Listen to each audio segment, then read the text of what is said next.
6 से 7 पहली रिपोर्ट मध्य प्रदेश से है। अनुराग तिवारी की यह रिपोर्ट भारतीय नौकरशाही की परंपरा के अनुकूल है, ठीक उसी तरह से जैसे यूपी में अभी हाल में खबर आई कि ऑक्सीमीटर बाजार से अधिक दाम पर खरीदने का वहां घोटाला हो गया और योगी सरकार ने अधिकारियों को निलंबित किया और एसआईटी गठित कर दी। मध्य प्रदेश की कहानी भी कुछ ऐसी ही है। किसानों को घटिया उपकरण दिए गए, वो भी सस्ते और घटिया उपकरण के लिए चीन के उत्पादन का सहारा लिया गया। Very bad.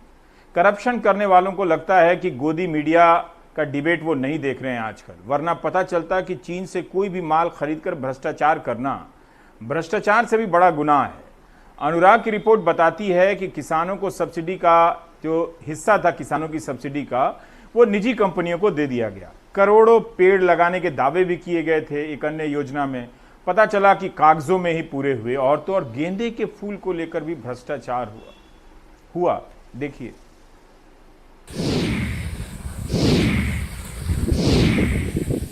मध्य प्रदेश उद्यानिकी विभाग भोपाल दफ्तर में मौजूद ये पावर टिलर। वहीं छतरपुर जिले में हमारे सहयोगी अरविंद तिवारी ने तस्वीर भेजी कि वहां किसानों को बांटा गया पावर टिलर के नाम पर यह खिलौना।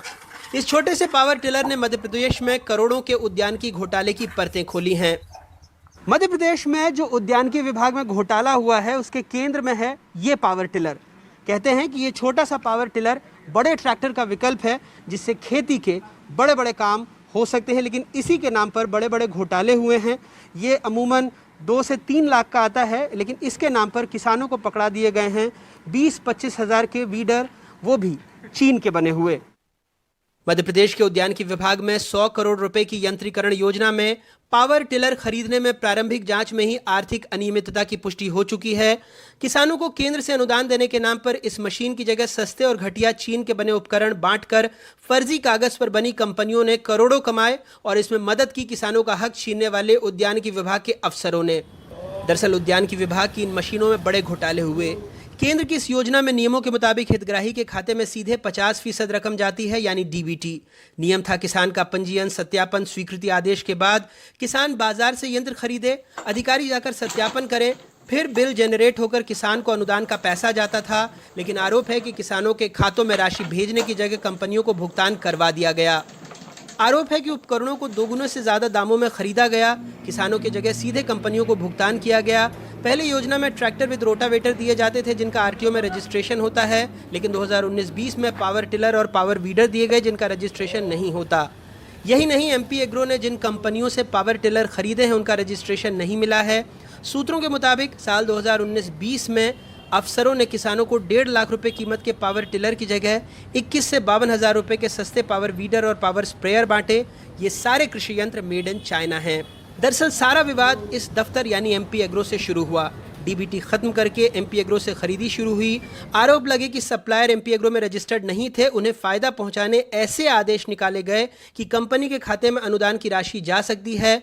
काम को भी ऑफलाइन करने के आदेश दे दिए गए ताकि घटिया काम, भ्रष्टाचार नजरों से बचे रहें। जाहिर सी बात है, घटिया मशीन है सो किसानों के किसी काम की नहीं। मोटे की जमीन है, वो काम नहीं करती। फिर क्या है? फिर क्या दिक्कत जाती है इसमें? दिक्कत अब क्या है, रखी रहेगी, कोई काम। मशीन में क्या क्या दिया? मशीन में ट्रैक्टर में दिया, उसका थोड़ी रोटर में दिया और कल्टीवेटर नहीं दिया गया। खुद उद्यानिकी विभाग के अफसर कह रहे हैं जो सामग्री दी गई वो टिलर का विकल्प नहीं। 85,000 जो है किसान को सब्सिडी देने का है मॉडल वाइज।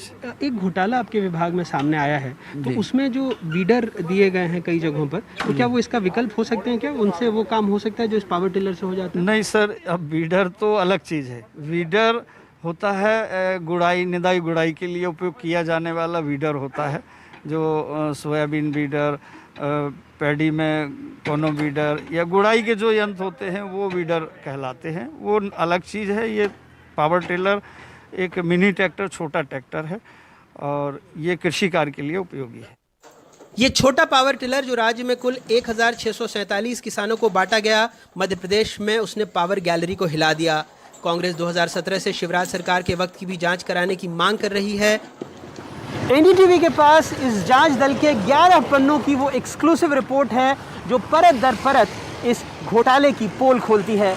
एनडीटीवी के पास केंद्र की भी वो रिपोर्ट है जो बताती है कि चीन के ये उपकरण बेहद ही घटिया क्वालिटी के हैं।